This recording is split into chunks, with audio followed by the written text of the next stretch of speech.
નમસ્તે વિદ્યાર્થી મિત્રો, ડિજિટલ વિદ્યાલય યુટ્યુબ ચેનલમાં તમારું સ્વાગત છે। વિદ્યાર્થી મિત્રો, ગુજરાત માધ્યમિક અને ઉત્તર માધ્યમિક શિક્ષણ બોર્ડ ગાંધીનગર દ્વારા તમારી દ્વિતીય એકમ કસોટી છે 2021-22 માટે। એમાં આજના વિડીયોમાં આપણે જોવાની છે ધોરણ 10 વિશે તમારો ગણિત જે છે એનું સંપૂર્ણ પેપર જે છે એનું સોલ્યુશન જોવાના છીએ। મિત્રો, ગઈકાલે આપણે જે મોડલ પેપર મૂક્યા હતા એમાં પણ ઘણા બધા પ્રશ્નો જે છે આપણે એકમ કસોટી તમારી જે લેવાની છે, બરાબર, એમાં ઘણા બધા પ્રશ્નો છે પૂછાયેલા છે। તો તમે જો મોડલ પેપર તૈયાર કર્યો છે તો પણ તમને એક્ઝામમાં છે ઘણો બધો ફાયદો થશે, બરાબર। ચાલો, વિભાગ એ આપણે જોઈએ પહેલાં। એમાં તમને એક ગુણના પ્રશ્ન આપે છે, 1 થી 5 આપેલા છે, બરાબર। ટોટલ તમારો વિભાગ એ જે છે એ 5 માર્કનો છે। ચાલો, પહેલો તમને આપેલ છે કે દ્વિઘાત સમીકરણ ax² + bx + c = 0 a is not equal to 0, જ્યાં એ જે છે એ 0 નથી। એ દ્વિઘાત સૂત્ર તરીકે ખાલી જગ્યાએ સ્થાપિત કર્યું હતું। કોને કર્યું હતું? ભાઈ શ્રીધર આચાર્યએ છે કર્યું હતું। જવાબ શું આવશે એમાં? બી। બીજો પ્રશ્ન, દ્વિઘાત સમીકરણ ax² + bx + c = 0 એ જે 0 નથી ના, બે ભિન્ન વાસ્તવિક બીજ મળે તો b² - 4ac અને 0 નું રિલેશન શું થાય? તો કે અહીંયા આવશે ગ્રેટર ધેન, બરાબર, b² - 4ac છે એ ગ્રેટર ધેન 0, બરાબર, એટલે જવાબ આવશે આપણો એ। ત્રીજો પ્રશ્ન, વર્તુળનો સ્પર્શક વર્તુળને ખાલી જગ્યા બિંદુમાં છેદે તો કે વર્તુળને એક બિંદુમાં વર્તુળનો સ્પર્શક છે છેદે છે। ચાલો, નીચેના વિધાનો ખરા છે કે ખોટા એ આપણે જણાવવાનું છે। પ્રશ્ન 4 આપેલ છે કે બધા સમબાજુ ત્રિકોણ સમરૂપ છે। આ વાતથી કેવું છે? સાચું છે। બધા સમબાજુ ત્રિકોણ હોય એ સમરૂપ હોય છે, બરાબર। ત્યારબાદ 5માં પૂછે કાટકોણ ત્રિકોણમાં એક બાજુનું માપ 5 હોય, પાયાનું માપ 12 હોય તો કર્ણનું માપ 13 થાય। આપણે ખબર જ છે, જોડી આવે છે 3, 4, 5, બરાબર, પછી 5, 12, 13। તો આ વિધાન કેવું થશે? સાચું થશે, બરાબર। ચલો, ત્યારબાદ વિભાગ બી જે છે કે આપેલ સમીકરણનો ઉકેલ છે અવયવીકરણની રીતથી મેળવો। આ બધા દાખલા છે એનું પણ આપણે સોલ્યુશન છે જોઈ લઈએ, બરાબર। ચલો, વિભાગ બીમાં તમને આપેલ છે પહેલો દાખલો છે 6, બરાબર। એમાં છે કે આપેલ સમીકરણના ઉકેલ અવયવીકરણની રીતથી મેળવો, બરાબર। ચાલો, હવે પહેલો તમને રકમ આપેલી છે કે 2x² + 7x + 5 √2 = 0। ચાલો, હવે આપણે શું કરશું? અવયવીકરણની રીતથી મેળવવાનું છે, એટલે હવે આપણે અહીંયા 5 √2 અને √2 એનો ગુણાકાર કરીને એવી રકમ લાવવાની છે, એનો ગુણાકાર એ સંખ્યાએ કરવાનો છે કે જેનો સરવાળો કરતા જવાબ શું આવે? 7 આવે, બરાબર। તો 5 અને એને ગુણ્યા 2 આખા કરીએ એટલે જવાબ આવી જાય। તો શું આવશે? અહીંયા 2 + 5 અહીંયા x થશે, બરાબર। 5 ને 2 7 થઈ ગયા, બરાબર।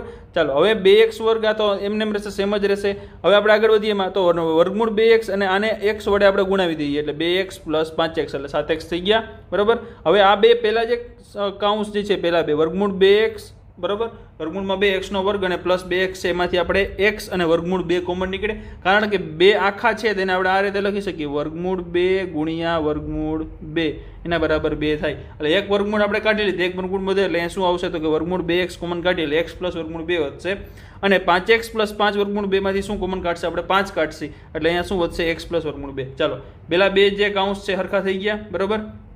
ચાલો, હવે એક આ કાઉન્સ, બરાબર, સરખું છે ને એ કોમન કાઢી લે એટલે શું થશે? x + √2 આપણે કોમન કાઢી લીધું, વધ્યું શું? તો કે વર્ગમૂળમાં 2x + 5 આ વસ્તુ છે આપણી પાસે વધી, બરાબર। હવે x ને આપણે કરતા બનાવીએ તો શું આવે? તો કે પહેલા કાઉન્સમાં તમે કરશો અહીંયા, બરાબર, પહેલા કાઉન્સમાં x + વર્ગમૂળમાં 2 છે એના બરાબર 0 મૂકો તો x બરાબર શું આવે? તો x બરાબર -√2 આવે, બરાબર। √2 પણ આગળ આવશે માઇનસ, અને આ કાઉન્સ જે છે આપણો, બરાબર, આને તમે બરાબર 0 આપો એટલે શું આવશે? x બરાબર, તો પેલા 5 છે બરાબરની બીજી બાજુ જાય એટલે માઇનસ થઈ જશે, અને છેદમાં શું થશે? √2, કારણ કે ભાગાકારમાં ગુણાકારમાં છે, બરાબરની બીજી બાજુ જાય તો ભાગાકારમાં। એટલે આમ આપણે શું બિંદુ મળશે? તો કે -2 અને -5/√2 આપેલ દ્વિઘાત સમીકરણ એના બીજ છે, બરાબર। દ્વિઘાત સમીકરણ આપેલું એના બીજ આ છે। ચાલો, હવે ત્યારબાદ જે 7મો તમને આપેલ છે કે આપેલ દ્વિઘાત સમીકરણના બીજ સમાન હોય તો k નું મૂલ્ય શોધો। તમને ખ્યાલ છે કે તમને 5 પ્રશ્ન આપેલા છે, એમાંથી કોઈ પણ 3 તમારે લખવાના છે, બરાબર। હવે આમાં 2x² + kx + 3 = 0, બરાબર, આ છે। હવે એમાં આપણે શું કરવાનું? તો કે આ જે k નું મૂલ્ય શોધવાનું, આપણું દ્વિઘાત સમીકરણ જે છે ax² + bx + c, બરાબર, એની સાથે આપણે સરખાવી દઈએ એટલે a બરાબર 2 મળશે, b બરાબર k અને c બરાબર 3। ચાલો, દ્વિઘાત સમીકરણના બીજ જે છે એ બંને સમાન છે, બરાબર, એટલે d બરાબર 0। વિવેચકનું સૂત્ર મૂકીએ, શું થશે? તો કે d બરાબર 0 એટલે b² - 4ac બરાબર 0, b બરાબર k, a એટલે 2 અને c એટલે 3, બરાબર। એમાં કિંમત મૂકીએ, k² - 4 દુ 8 અને 8 તેરી 24 એટલે 24 આવશે, k² - 24, બરાબર, અને k² - 24 એટલે શું થશે? તો બરાબરની બીજી બાજુ જવા દઈએ એટલે શું થઈ જાય? k² બરાબર 24 થઈ જાય અહીંયા, બરાબર, એટલે k નો વર્ગમૂળ નીકળે, બરાબર। 24 જે છે ને આપણે આ રીતે પણ લખી શકીએ, શું? તો કે 4 × 6। હવે આમાં વર્ગમૂળ કાઢીએ તો 4 નું વર્ગમૂળ નીકળે પણ 6 નું નીકળે, 4 નું શું થાય? તો કે 2। હવે 6 જે છે એ શેમાં? તો કે આપણે વર્ગમૂળમાં લખવો પડે, બરાબર, એટલે 4 √ 6 અને k કાઢીએ એટલે ± આવશે, એટલે k બરાબર કાં તો વર્ગ 2 વર્ગમૂળ 6 અને અથવા તો -2 વર્ગમૂળ 6 આ કિંમત છે આપણે મળે. બરાબર. ચાલો ત્યારબાદ 8મો તમને આપેલ છે કે વર્તુળના કેન્દ્રથી 5 સેમી અંતરે આવેલ એ બિંદુથી દોરેલા બિંદુ એ થી દોરેલા સ્પર્શકની લંબાઈ 4 સેમી છે. તો વર્તુળની ત્રિજ્યા શોધવાની છે. ચાલો વર્તુળનું કેન્દ્ર જે છે ત્યાંથી આપણે 5 સેમી અંતર એટલે અહીંયા 5 સેન્ટીમીટર અંતરનું કોઈ એક આપણે રેખા દોરી. બરાબર. હવે ત્યાંથી બિંદુ એ થી દોરેલા સ્પર્શકની લંબાઈ કેટલી છે? તો કે બિંદુ એ થી દોરેલું સ્પર્શક એની લંબાઈ 4 સેમી છે એટલે અહીંયા થશે 4 સેમી. બરાબર. તો એની ત્રિજ્યા આપણે શોધવાની છે. ચાલો હવે આપણી પાસે એક ત્રિકોણ આવી ગયો કયો? તો કે OTA. એમાં ખૂણો OTA જે છે આ ખૂણો જે છે આપણો 90 અંશનો છે. બરાબર. તો રેખાખંડ OA જે છે શું થશે? આપણો કર્ણ થાય. બરાબર. ચાલો એ તો આપણે ખ્યાલ જ છે. હવે પાયથાગોરસનું સૂત્ર આપણે ખ્યાલ છે કે OA સ્ક્વેર એટલે કે AB સ્ક્વેર બરાબર AB square plus BC square બરાબર AC સ્ક્વેર થાય. બરાબર. કર્ણનો વર્ગ બરાબર બે બાજુઓનો વર્ગનો સરવાળો થાય. તો અહીંયા કર્ણ છે આપણે OA સ્ક્વેર અને OT સ્ક્વેર ને TA સ્ક્વેર આપણે બે બાજુઓ છે. બરાબર. ચાલો આપણી પાસે બે બાજુ છે એક બાજુ નથી આપણે શોધવાની છે. OA સ્ક્વેર છે કેટલું? તો કે 5. બરાબર. પછી આપણે OT સ્ક્વેર અને TA સ્ક્વેર આ બેમાંથી એક છે આપણી પાસે. હજી TA સ્ક્વેર અહીંથી T ને A છે. બરાબર. જુઓ તમે આ T ને આપણે 4 સેમી આપેલું છે. હવે એક બાજુ શોધવાની OT આપણે શોધવાનું છે. હવે ચાલો કિંમત મૂકી દો. 5 નો વર્ગ થાય 25 અને 4 નો વર્ગ થાય 16. હવે આપણે OT સ્ક્વેર ને કરતા બનાવીએ એટલે શું? તો કે 16 જે છે બરાબરની બીજી બાજુ આવી જાય એટલે પ્લસ છે ને બાજુ આવે એટલે માઇનસ થઈ જાય એટલે 25 માંથી 16 જાય તો શું વધે? 9. બરાબર. તો OT સ્ક્વેર બરાબર શું થઈ જશે? તો કે 3 નો વર્ગ થાય. OT બરાબર જવાબ શું આવશે? 3. તો આમ ત્રિજ્યા કેટલી થશે? તો કે 3 થશે. બરાબર. ચાલો ત્યારબાદ તમને 9માં આપેલું છે કે આકૃતિનું નિરીક્ષણ કરીને ખૂણો P છે એ શોધવાનો છે. તમને બે આકૃતિ આપેલી છે.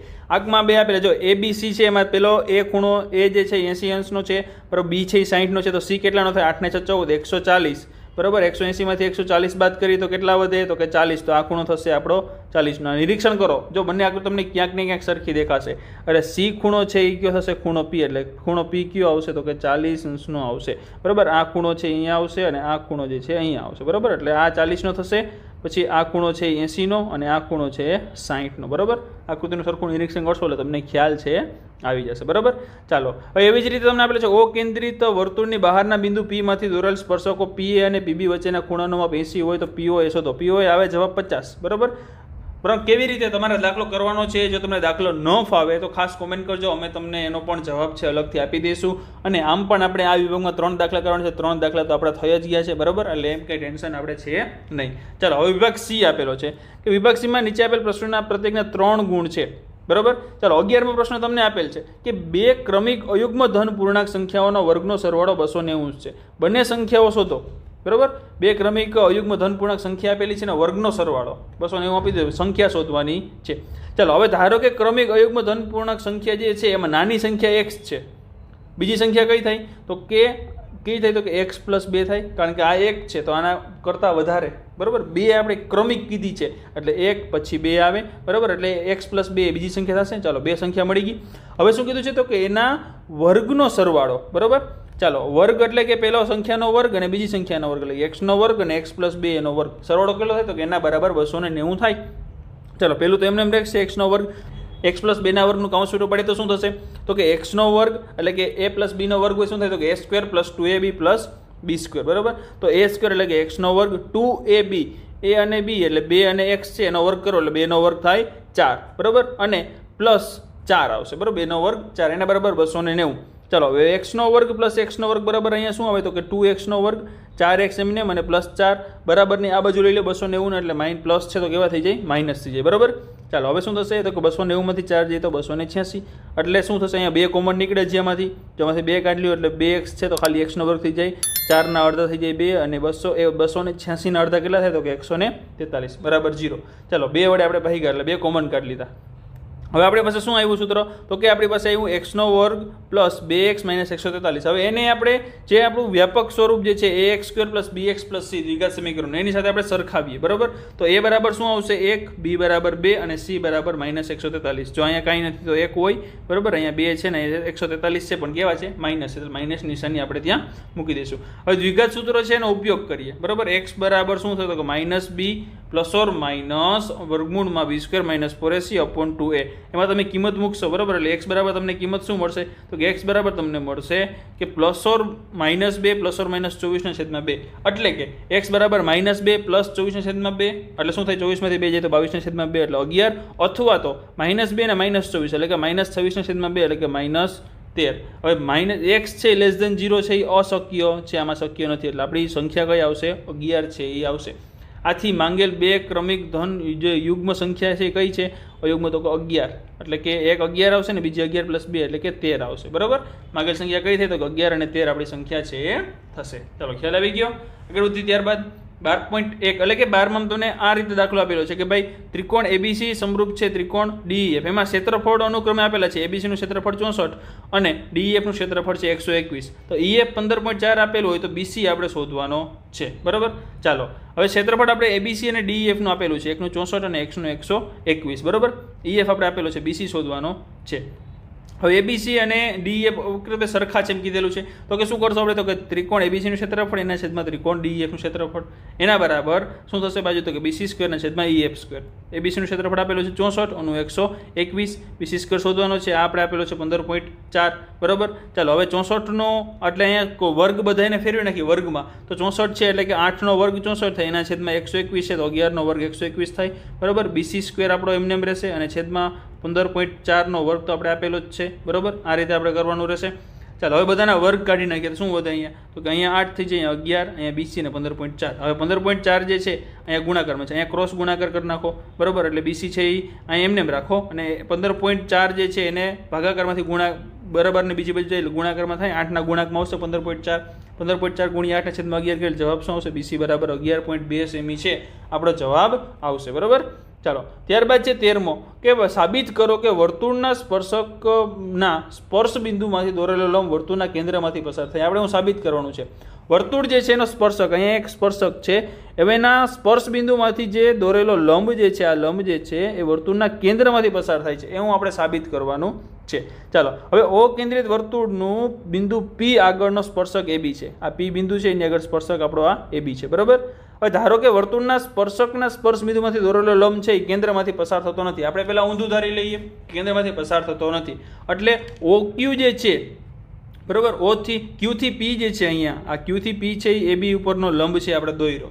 બરાબર, હવે વર્તુળનો સ્પર્શક છે સ્પર્શ બિંદુમાંથી પસાર થતી ત્રિજ્યા ને તે જ સમતલમાં લંબ છે. બરાબર, એટલે ઓપી જે છે એ પણ એબી ને લંબ છે, તેથી શું થાય? તો ખૂણો ઓપીબી છે એ 90 નો થાય. બરાબર, આ ઓપી ને બી જો તમને વિસ્તારથી સમજાવી દો, એ ઓપીબી એટલે આ ખૂણો જે છે આપણો કેટલો થાય? તો કે 90 નો થાય. બરાબર, હવે ઓક્યુ જે છે એ એબી ને લંબ છે, રચના પ્રમાણે જોઈએ તો આપણે. બરાબર, આ જે છે એ આ પણ લંબ છે એબી ને. બરાબર, હવે ખૂણો ક્યુપીબી, આ ક્યુપી અને બી એ પણ કેટલો થાય? એ પણ 90 નો થાય. બરાબર, પરિણામ 1 અને 2 ઉપરથી કહી શકીએ કે ક્યુપીબી અને ઓપીબી એ સરખા છે. એ ત્યારે શક્ય બને જ્યારે ઓ બિંદુ જે છે એ ક્યુ બિંદુ સંપાત હોય. બરાબર, હવે આમ વર્તુળના સ્પર્શક છે સ્પર્શ બિંદુ દોરેલો લંબ જે છે વર્તુળના કેન્દ્રમાંથી પસાર થાય છે. આપણી ધારણા છે ખોટી પડી, એટલે વર્તુળના જે છે આપણે સ્પર્શ બિંદુ છે એમાંથી કેન્દ્રમાંથી વર્તુળના પસાર થાય છે. ચાલો હવે વિભાગ ડી આપણો છેલ્લો વિભાગ છે. બરાબર, 4 માર્કનો એક પ્રશ્ન છે, આપણે એમાં 2 આપેલા છે, એમાંથી કોઈ પણ એક જ આપણે લખવાનો છે. ચાલો હવે પાયથાગોરસનો પ્રમેય લખો અને સાબિત કરો. એ રીતે તમને એક્ઝામમાં પૂછેલું છે અને બીજી એ પણ રીતે પૂછી શકે કે કાટકોણ ત્રિકોણમાં કર્ણનો વર્ગ બાકીની બે બાજુના વર્ગના સરવાળા જેટલો હોય છે. ચાલો હવે ત્રિકોણ એક દોરી લીધો. બરાબર, એમાંથી એક આપણે લંબ પસાર કર્યો, તમે બે રીતે દોરી શકો છો. પક્ષ શું છે? તો કે ત્રિકોણ એબીસીમાં ખૂણો બી છે એ કાટખૂણો છે, તેથી એસી છે આપણો કર્ણ થાય. બરાબર, એસી જે છે આ રીતે દોરો તમને વધારે મજા આવશે. આ રીતે મોસ્ટ ઓફ દોરતા હું. એસી છે એ આપણો શું છે? તો કે કર્ણ છે ને ખૂણો બી છે એ કાટખૂણો છે. સાધ્ય શું છે? તો કે એસી સ્ક્વેર બરાબર AB square plus BC square, બાજુના બે બાજુઓના વર્ગનો સરવાળા જેટલો થાય. બરાબર, કર્ણ છે શું? તો કે આ બે બાજુઓ આપણે આપેલી છે એબી અને બીસી, આનો વર્ગ કરો એના સરવાળા બરાબર શું આવે? તો કે એસી આપણું આવે. બરાબર, ચલો સાબિતી શું કરવાની છે? કાટકોણ ત્રિકોણમાં ત્રિકોણ એબીસી જે છે એમાં વેધ છે બીડી, એને કર્ણ એસી પર દોરો અને આથી ત્રિકોણ બે બનશે, એક સીડીબી અને એ બનશે એક બીડીએ. આ કાટકોણ ત્રિકોણ બનશે. બરાબર, જો તમને અહીંયા દેખાશે.